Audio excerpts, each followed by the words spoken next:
Look, man, I'm just saying, if you've got a back-to-back in Denver, y'all might as well just call in sick. This is Locked On Nuggets. You are Locked On Nuggets, your daily Denver Nuggets podcast. Part of the Locked On Podcast Network, your team every day. Welcome to Locked On Nuggets, your daily Denver Nuggets podcast, part of the Locked On Network, your team every day. Thanks for joining us and making us your first listen. We appreciate you being an everyday or checking us out every day, Monday through Friday, as we try and bring you a show each and every weekday. We are available on all platforms. You can join us on YouTube at youtube.com/LockedOnNuggets. You can catch us on Apple Podcasts, where we would sure appreciate a 5-star review. You can catch us on Spotify. You can catch us on Pocket Casts, a great podcast app that I happen to use. You can catch us all over. And we appreciate you guys being with us each and every day. Today's show is brought to you by PrizePicks, the easiest and most exciting way to play daily fantasy sports. Go to prizepicks.com/LockedOnNBA and use code all lowercase LockedOnNBA for a first deposit match up to $100. PrizePicks is daily fantasy made easy. My name's Matt Moore. I'm the senior NBA writer for the Action Network, joined by the one and only Swipa. You can find him on Twitter at SwipaCam. We're going to talk today about the Denver Nuggets win over the Brooklyn Nets, an easy cruise victory. We will talk about Nikola Jokic's workload and how it's actually more than what you realize. We'll also talk about Justin Holiday and his contributions this season. And in the last segment, we'll let Swipa just absolutely just express his heart's compliment to Peyton Watson, who continues to develop and evolve as an NBA player, career high in points and assists last night. Nuggets get the win last night over the Brooklyn Nets, 124-101. It was not that close. It really just was not. The Nets, I was on NBA bet stream for Nets Suns the night before, Swipa, and I knew that this was going to be a game where the Nets were not going to have it. They gave a lot in that Suns game. And I've talked to a lot of teams that have come through here, and especially you have to kind of get them at the end of their career for them to admit it. Al Horford once told me, like, yeah, honestly, if we could just skip it, we would. Like, if you have the back-to-back in altitude, you're just like, we're not winning this game. And this is important, though, because I do think there was a stretch of time there when the Nuggets were bad, as Jokic and the young core was developing. The teams were still like, yeah, it's a tough environment, but you could still get a win here. And it's going to feel really good if you get that back-to-back win. And then it went to like, oh, this is going to be really tough, and most teams won't have it. And now, honestly, Swipa, this felt very much like the Nets were like, we're just here so we don't get fined. Like, the Nuggets played great. The Nuggets left no opportunity for them. They took care of business, as Michael Malone said. And that, to me, is more a sign of like what the Nuggets are capable of, which is they don't screw around anymore. They don't let teams catch them off guard. They came into this game versus what I think this is a really good team that can catch you. They're the number one against the spread team in the league for a reason. And the Nets took care of business, and the Nuggets took care of business, and this was never really in doubt. Yeah, I mean, I think all that can be said in the fact that in the second quarter, they scored 17 points. They scored 39 points in the first half, which are both, I think, best for the Denver Nuggets so far this year in the quarter and then in the half. So, yeah, I mean, honestly, like, I honestly thought the Suns were going to win that game. Obviously, KD was going back to Brooklyn. They're going to have a nice little time to get a little bit of resurgence into Bradley Beal's in the lineup. They get that win, and then they end up flying to Denver. And again, I've always heard that Utah and Denver back-to-back, that little stretch there is probably the hardest in the league if you have to play that because of the altitude. So I wasn't super surprised about that. But even Mikal Bridges' numbers lately have been really good, Matt. He's been averaging like 27, 5, and 5 on really good efficiency the last 5 games. And then yesterday, he gets held to 9 points, and he was 3 of 8 from the field. Just didn't look as active as normal. And then Cam Thomas, who started off the year really hot this year, was really just shot chucking some really difficult shots yesterday. None of them were going down. But on top of this as well, I think with the altitude, the Nuggets were playing a sweltering style of defense. And especially being in the arena yesterday, they were extremely active on the rotations. Jokic was playing at the level and moving extremely quick. Given the fact he played 16 minutes 2 nights ago and then had a whole day off, so maybe he was a little refreshed. Who knows? But it was just a really perfectly executed defensive game plan from everybody on the Denver Nuggets squad, and they never really gave up any real runs to the Nets because once they started getting up, the Nets didn't have the energy, and then the Nuggets also didn't give them a lot of leeway. In the first quarter, though, I did think the Nets were going to – they showed a little bit of more fight because they made a couple of those contested three-pointers, especially Mikal Bridges had one in the first quarter in that left corner. But as the game went on, the legs weren't there. The defense was too much. And then on top of that, the Nuggets really had again, they're seeming to be turning a little bit of a corner now with their third straight win. They're at home, and they know they have a chance to creep up into Western Conference standings as well. So I think everything was kind of at play, and I just don't think that the Nets were going to have any opportunity to win that game last night. Joker, extremely efficient last night. 26 points, 15 rebounds, 10 assists in 30 minutes. 8 of 12 from the field, notably. Only took 2 threes. Got to the line, which is pretty notable given what's going on with him. You could tell that the officials were keeping an eye out for how Nikola Jokic is officiated. He goes 10 of 12 from the free throw line. If Nikola is going to get to the line 12 times, you're not going to win. If the Nets are going to make fewer threes than the Nuggets, they're not going to win. Like, there was no way they were going to be able to compete in this. And you mentioned the defense. Malone really singled out Jokic. He had the DPOG chain last night, along with, I believe, Peyton Watson, and was able to – he talked about how Jokic's coverage was really good.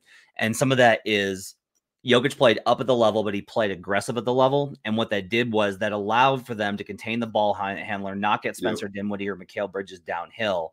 And when you do that, you do have to rotate well. And the Nuggets were rotating really well on the weak side to contest those threes. Now, like, I always love these conversations because it's like two things happen simultaneously. The Nuggets rotated really well to contest threes, and the Nets missed because they were so tired. And both of those things can be true. And like, if you play that game under normal circumstances, the Nets are going to have nights where they shoot really well and this game is competitive and close. And they're also going to have nights when the Nuggets defense is good and they just can't hit shots, and it's not going to be competitive at all, even on rest. So it's a combination of those two things, I think, together that made for the performance. Jamal Murray returns. Quiet night for him. 16 points on 7 of 15 shooting. Just 2 assists last night, despite Ryan Blackburn feeling that he was going to have a big night passing in this one. Justin Holiday fills in for KCP. Only 2 points, but a plus 20. We'll talk about him in the final segment. I thought AG was really good last night. 13 points and 2 boards, 2 assists, but he was 6 of 9 from the field. More aggressive. Defense was really good. MPJ couldn't get it going. 9 points on 3 of 8 shooting. The bench really filled in. The bench was great. So the bench got, I'm doing the numbers right now. So they've got 20, 38, 48 points off the bench. 50, actually. 50 points even off the bench. 51 with Zeke's 1. 53 off the bench with Zeke and Peyton. Good contributions from them off the bench. And we'll talk about the bench in the final segment, but they were able to give something as well. Overall, just look, we were talking about this in the media room, that this isn't a game that we're going to look back and remember. It's not going to stand out. It's just another one of those wins outside of Christian Brown trying to absolutely kill a man with that dunk. But it was just like, this is what you want to see from teams that are competing, especially with the fact that the starters didn't have to go back in the fourth quarter. Yeah. And again, I think, the thing is that yesterday, what was so good about it is that when the starters went out in the third quarter, the bench was able to extend the lead and to keep the lead going, even though they did come back for a little bit. They didn't have to do any emergency superstar substitutions. I don't know if you saw the Bucks-Pacers game. The score got down to about 10 points. Giannis had to get back in the game. Yep. And so you don't want to do that for your superstars, obviously. And so I think getting rest was really important for them. Jamal started off the game really well, man. I actually thought that was going to be one of those Murray-Fleury games just because he had 9 points in the first half, in the first quarter. Put Mikal Bridges on an island, like just heavy tween, spin over the right shoulder, real Jamal Murray playoff level basketball. But then, really the course of the game, they just didn't need him to do a lot more. Yep. And even the playmaking yesterday, like they were just, it's so in motion what they're doing. And they were doing a lot of off-ball actions yesterday. And that 3-man game in the first quarter between Jokic, Murray, and MPJ, when MPJ had that back cut that led to a dunk, was really good. And then I don't know if you remember remember where Jokic got the rebound. He spun at half court, threw it to Michael Porter Jr., and then MPJ did a fake and then gave it to AG, and then AG gave the reverse dunk and stuff. And it was just like a great display of basketball. The team felt confident yesterday. Again, defensively, they were locked in. But as we've talked about before, their offense was fueling their defense because their offense was moving fairly well yesterday. They were playing fairly well. Their defense was really locked in, and you could just tell they just felt like they were moving on one accord. And so I think this is another momentum game for them. Again, it's not a team that is of the highest quality. I mean, the Nets are a good team. They're 8 as of yesterday in the Eastern Conference. So obviously they're competing well. They're 13-10, I believe. They just got done beating the Suns. Like, they're obviously a good basketball team. But I think that where the Nuggets are right now, I think they're going to continue to try to stack these wins. And so they have a really good opportunity to do so in the future. Up next, we'll talk about Nikola Jokic and why his workload is even more than you think and why it's so impressive that he's having an MVP caliber season. We'll talk about that next on Locked On Nuggets. Right now, I want to tell you about Dave. You know, finances can be really intimidating. I get really freaked out by money concerns. That's why you need Dave. Dave can make managing your money so much easier with an interest-free extra cash advance, fee-free goal tracking, and easy ways to find a side hustle to make more money. Dave is the banking app that's leveling the financial playing field. When you download Dave, you get up to $500 in 5 minutes or less. No credit check, no late fees. It's part of Dave's Extra Cash account. Advance the money you need with no interest and then settle up later. Extra Cash gives you more money to buy groceries, fill your tank, finally get your car repaired, or catch up on bills without having to wait for your next paycheck. You can even build credit when you settle up on time. Millions of people have already downloaded the Dave app to make their finances easier. So if you're in a pinch, get the help you need by downloading Dave. Download Dave today at dave.com/lockedonnba. That's dave.com/lockedonnba. You can get up to $500 in 5 minutes or less. No credit check, no late fees. Download the Dave app now or go to dave.com/lockedonnba. For terms and conditions, go to dave.com/legal. Eligibility criteria and instant transfer fees apply. Banking services provided by Evolve. Member FDIC. We'll be right back on Locked On Nuggets. Back here on Locked On Nuggets, thanks for joining us. Matt Moore alongside Swipa with you on a Friday. Glad to have you guys with us. World's Finest on Sunday. We'll recap the Thunder win and get you set for the week before Christmas. The Nuggets will play another game on Monday and then be back out on the road before they face the Warriors, who are reeling right now on Christmas Day. Let's talk about Nikola Jokic. Oh, happy Yokmas, by the way, Matt Moore. Oh, Yokmas? I can't believe I forgot. Man, Adam's going to kill me. Happy Yokmas to those who celebrate. If you don't know what Yokmas is, go look it up. It's everywhere. You know, it's funny because Katie kind of commented on his efficiency and his performance last night. Makes sense, right? He struggles right before. I wonder, like, he struggled right before just so he could set up the narrative if he turns around for Yokmas. On Yokmas Eve, he gets a really good performance and an easy win. We struggle, I think, a lot of times, those of us that cover the team, to really talk about Nikola at this point, because we have given him every hyperbole. We've given him every praise. We've lauded so many things. We found all these details in the game that he contributes. We've compared him to the all-time greats. We've talked about his MVP performances. So it's hard to find new things, I think, that really illustrate his greatness. But this is one thing that kind of came to my mind. So Nekias Duncan, if you don't follow him on Twitter, he's a great follow. Nekias was talking about how we need to use touches instead of usage rate. And he's kind of right in that usage rate doesn't track assists. So you can have the ball and be doing things with it and not have that factored into your usage rate. Nikola Jokic leads the league in touches. This shouldn't surprise anybody. He's the absolute center point, focal point. He is both center. He is the alpha and omega for the Denver Nuggets. And he leads the league in touches by a pretty substantial margin. But I noticed that in tandem with last night, I was kind of curious that Peyton Watson led the team in blocks plus steals, what are called stocks in my neck of the woods. And when I looked it up, I was surprised to find that Nikola Jokic actually leads the Nuggets in steals plus blocks per game with 2 per game. And as some other people have mentioned, including Harrison Wind from DMVR, Jokic leads the Nuggets in deflections and is actually 3rd league-wide in deflections per game. So he's being put in all these pick and roll situations. Those, in some part, the steals and deflections are a reflection of how much he's asked to do, Swipa. And he's being attacked because they want to wear him out. You want to make the star players work on defense so they don't have that energy for the other end of the floor to dominate as well, or they're not as efficient. And I think it's really remarkable that Nikola's putting up MVP numbers, averaging 0.6 assists off of a triple-double while averaging 25 per game, and has all of this kind of usage on the defensive end. He leads the league in touches. He's always involved in the defense. His workload on the floor is absolutely incredible. Yeah, you know, me and Ryan were talking the other day, and if you take out the 2 games that Joker was ejected from, his numbers are sitting at 29, 13, like 9.8. I mean, he's having like an insane year. Then on top of that, efficiency drop because of those 2 games and because of the 2 games that he had when he was shooting well. And so I think Joker's entire season, he leads the league in touches, but he also is not one of the leaders in how long he holds the ball on a possession by possession basis or throughout the game. And I think, did he lead the league in passes? I want to say right now still as well. Like all this stuff put together, man, like he's obviously the fulcrum of what they do, but he allows for them because of the fact that he's able to be a hub that doesn't hold on to the ball, to have everything else happening around him. And I think defensively, one of the things that I wish more regular NBA fans and then even some different media market would understand about Joker defensively, that no, he's not ever going to be considered a elite shutdown defender on the interior. But there aren't many bigs that are more active than he is defensively. And there aren't many bigs that have more responsibility than he does defensively. Because if you're going to play a system that says you're going to play at the level, that requires you to expend a tremendous amount of energy.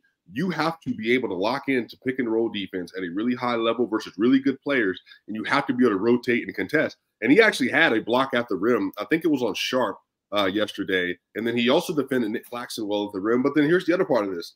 Jokic subsequently will defend at the rim, get the rebound against another big, and then will subsequently run down the field and get the action started on a fast break opportunity and sometimes finish. And then if he passes the ball to a 3-point shooter, they miss, he'll rebound it and put the ball back up and then sprint back to do the very next thing. So it is extremely underrated, the amount of things that he is asked to do and that he actually excels at around the margin that makes the Nuggets a tier 1 contender in this league. And then I also think makes you the best player in the league, because I think all the things that we see him do on a daily basis, we're asking players that are similar stature in the league to do, but they are not able to do, and which kind of puts them in a different category. I mean, what's people's biggest complaint about Anthony Davis? It's just motor.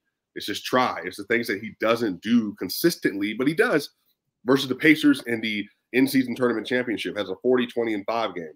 And then he had 37 and 11 the very next game after that. Okay, well, if you got Anthony Davis locked in doing all this stuff all the time, he would be in the best player in the world conversation. Yep. But I think that's just the difference between him and other people. Yeah, that's great stuff. That's a great take. And this kind of leads us to the interaction I had with Nikola last night. So if you missed it on Twitter, I asked Nikola, because I asked this to KD a couple of years ago about, as a superstar, how you balance your effort on offense and defense, because you have such a high workload, but you're asked to do it on the other end as well. And so I asked Nikola about that, and Nikola looked at me and pointed at me and said, "Good question." And it was such a great moment. And then he turned to Cody from PR, checked his watch, and said, "Only took 9 years." I got roasted by a man wearing a turtleneck, and it hurts this morning a little bit, Swipa. But after that, he did give a really good answer, and people have asked kind of what that was, and I haven't. It's long, so I kind of wanted to talk about it here. He talked about how it's a collective effort.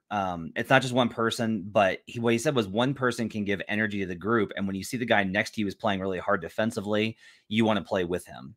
That's like a really telling answer about where Joker's at, because it shows you the growth in his leadership, right? That he has accepted so much responsibility, and that if he's given that kind of effort, and because guys have talked about this a lot, that one of the things that really raises guys when they play with superstars is seeing how hard they work. Like, you can have teams and have a lot of talent, but if you've got bad culture, you're not aware of what the best guys in the league are doing. It's why guys talk so much about Team USA and seeing the work that those guys put in. And so if you're seeing Joker putting this much effort on defense and battling at the level of the screen, it really makes a difference. Sometimes he says, I don't really manage it. He's like, I don't know how to do it. He says, sometimes you just see things you want to anticipate. You need to know the plays well. You need to know where you need to be. Sometimes you just need to play hard. Sometimes you just need to box out. Sometimes you just need to push the guy out of the paint. So for me, it's not a managing thing. It's feeling the game, feeling the moment, know your body, and know the whole bunch of those things.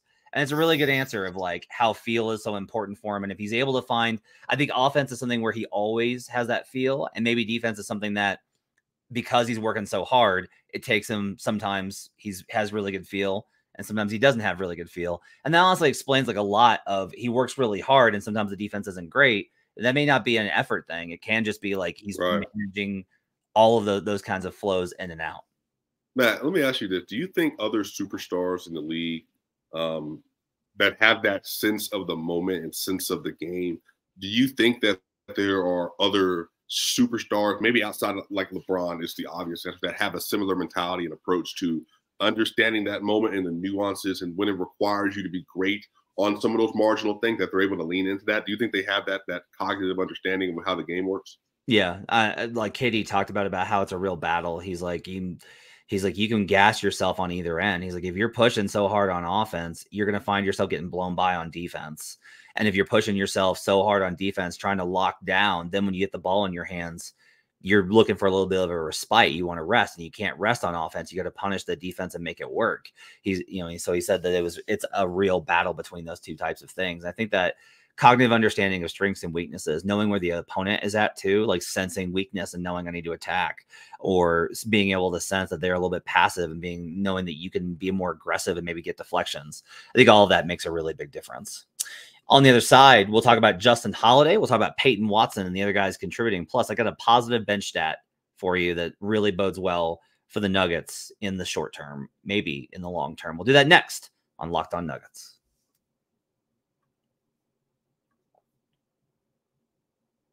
Back here on Locked On Nuggets, want to tell you about PrizePicks. PrizePicks allows you to play daily fantasy sports, and you're not playing against all these models and all these other people. It's just you versus the numbers. Just pick more or less than the projected stats, and you can win up to 25 times your money. You can get stuff like Anthony Davis for more than 2 blocks and Lillard for more than 4 3-pointers. You can go in for Jokic on his rebounds, which is always a good prop to take, as well as, maybe on the Saturday's game, you can pick something like Isaiah Joe 3-pointers because he's going to have a lot of opportunities, I think, with the Nuggets scheme. All of these things are available on PrizePicks. Plus, they've got the reboot policy, so your entries stay in play even if one of your players get injured. They offer quick and easy deposits, including Apple Pay, and you get into your account this basketball season. Go to prizepicks.com/LockedOnNBA and use code LockedOnNBA, LOCKEDON NBA, all lowercase, for a first deposit match up to $100. prizepicks.com/LockedOnNBA. PrizePicks is daily fantasy made easy. We'll be right back on Locked On Nuggets.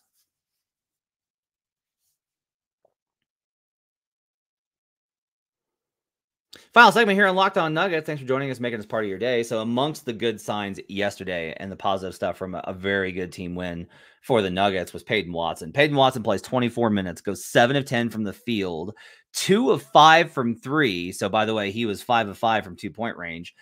Hits 2 of 3 from the line, 18 points, career high, 7 rebounds, and 5 assists, also a career high, to go with 1 steal and 1 block for P-Swat. Swipe, I'm going to give you the floor. What are you seeing from Peyton Watson, and how do you feel like he's evolving into the player that the Nuggets need him to be?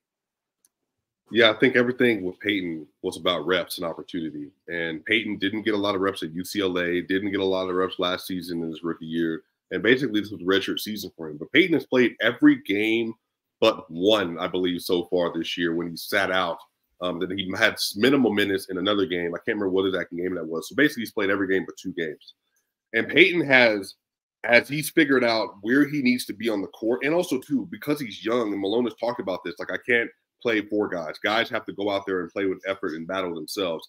Peyton's thing is about figuring out the nuances of the NBA game, where he needs to be, where he needs to flow, even on fast breaks, where he needs to be. Yesterday, he was stacked with Christian Brown at one point in time on a fast break opportunity, and then he broke out to the right even further. That way he didn't clog up the lane and didn't just have like 2 people running in one direction.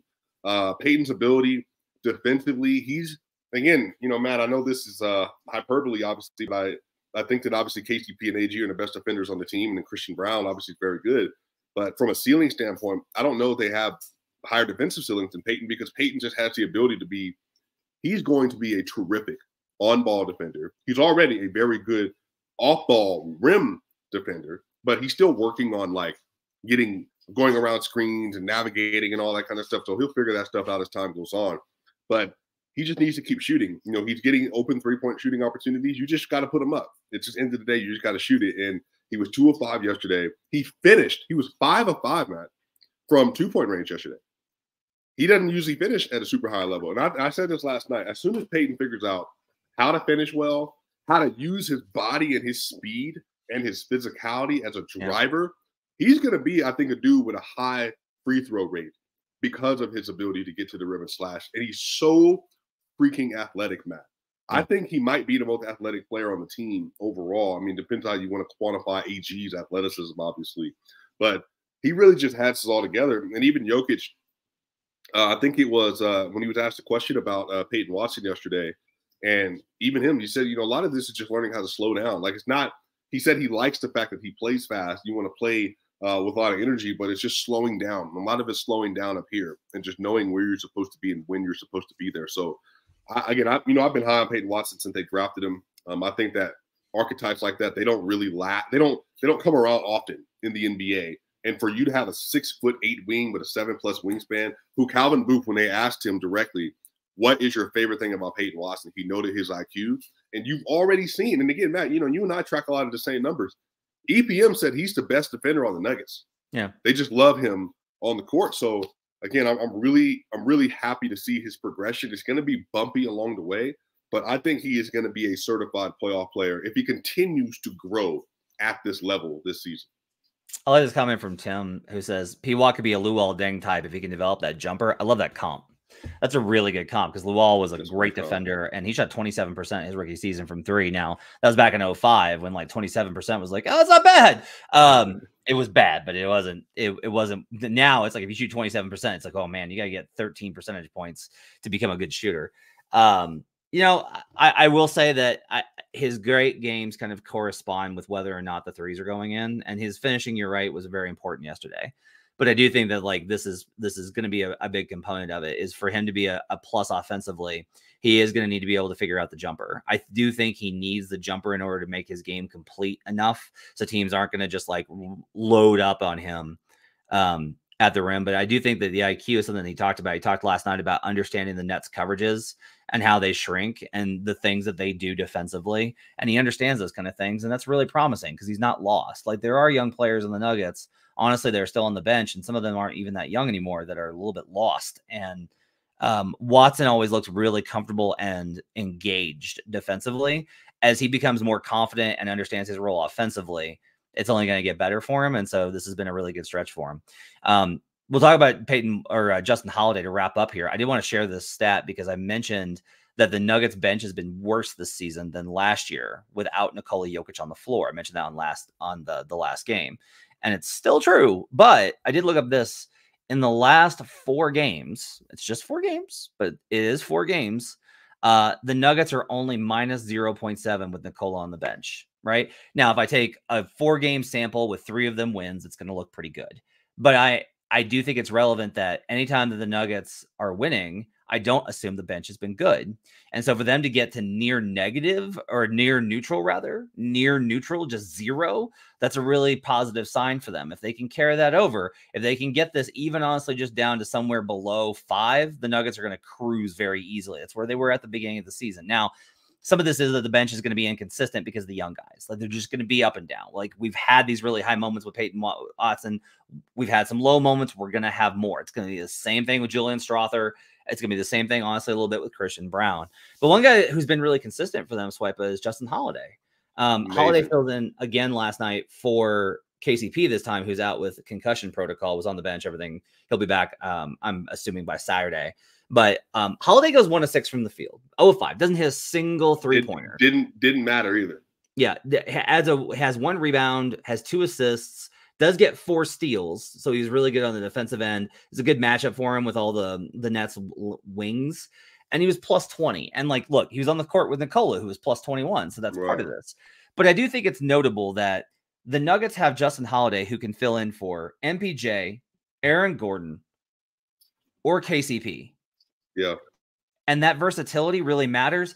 You can tell that Malone has like 0 hesitation of just getting Holiday in there and having him play with that unit, because he's never going to disrupt things with the starters. He's never going to be a drag for the starters. And I think that that's really huge for them. Well, and again, I told Ryan this before the game. You know, we were deliberating what they're going to do with KCP out. And I said, I think they're going to start Justin Holiday, because that's the same thing they did with Aaron Gordon. Because what it does, it allows for them to keep the bench unit the exact same. That means they can keep the rotation consistent. They can get their chemistry throughout their whole season. Justin is the perfect 11th man because he can slot in and fill in for any of those three players you said. Or if Peyton's out, he can slot in for Peyton. If Christian's out, he can slot in for Christian. And look, I said when he was signed to Denver that his versatility, he's 6'6". He's an elusive wing. He's a good defender. And he just had a couple bad stints, with Mavericks and then with the Hawks that kind of tanked his value. But Johnson was a good player prior to that. And so you have a 6'6" wing that's an NBA veteran that knows how to play basketball. And again, maybe I'm a little biased, but any member of the Holiday family, I want on my roster. Personally, yeah. I think the brothers are just all tremendous people. They're tremendous players. So just very stand-up people you want on the roster. And Aaron's playing very well with the Rockets and stuff right now. So I think a lot of this is that Justin just knows what he's doing, and even his defense, man, he's a lot longer than people realize. Like when you see him in person, and then you see him guard up. He had a steal yesterday. I think it might have been Mikal. Remember, Jokic threw him threw an overhead pass to get him in fast break. He just is so smart, man. And I think he's already a Malone guy. Yeah. Again, he was a Malone guy within the first 10 games of the year. So I think that speaks to how good he is. I agree. I think a lot of it for him too. I will say this: he's gonna need to get the 3-pointer up, and that his 3-pointer was not good in Atlanta. It wasn't good in Dallas. I think he's gonna need to hit shots, and the reason I say that is if they need him in the playoffs, you need his shot in a good enough place for him to be able to knock down shots. Because if you put a guy like that on the floor, teams will be like, "Look, we got to try and curtail the 3-man game, right? And we got to stay home on MPJ. But if we're gonna help, let's help off a Holiday and make him beat us." They are really hesitant to do that with KCP. He's got to be able to replicate KCP's offensive floor with 3-point shooting. Like a bad night for KCP on average is going to be about 33% from 3. He's not even like a dynamic elite shooter anymore, right. But he hasn't necessarily shot great this season. But KCP's, I think, is he shot great in the playoffs. They are going to need Justin Holiday, I think, to be able, if they have to play him, he's going to need to be able to hit threes just to make sure that playoff defense isn't able to help off of him and deter things. Well, I think Justin so far, and again, these are gas numbers. So I realize that's shorter sample size and all that. He's shooting 62% from 3 in December. He shot 50% from 3 in November. And then obviously in October didn't play. So I think he's shooting around 50% on the season so far. But again, extremely limited sample size, and also playing next to Joker. Yeah. And the reason I bring it up, I think that the Joker minutes actually matter because that's where you're really going to need him. Like if he's a bench guy and there's not room for him, that's okay. That's totally okay. Holiday is there in the event that they need a guy to sub in. And I like the fact that I like that Holiday is not like a normal bench rotation guy. I like it. Oh no, if a starter's out, that's why we have Holiday. If we have all our starters, Holiday may not have him play. I actually think that's really healthy, and it gives him a good opportunity to get minutes with Joker, which helps his career. It's a good setup for them right now. That's going to do it for Locked On Nuggets. Thanks for joining us. You can follow Swipa on Twitter at SwipaCam. You can catch him on YouTube as well. And he does the weekend show with Ryan Blackburn. You should check that out too. We'll be back on Sunday night with World's Finest, me and Adam. We'll talk about the Thunder game, and we'll get to setting up the week for you. Make sure to subscribe, youtube.com/LockedOnNuggets. We appreciate your support. Hope you guys are having a great holiday season. We'll talk to you, if you celebrate. We'll talk to you guys again next time on Locked On Nuggets.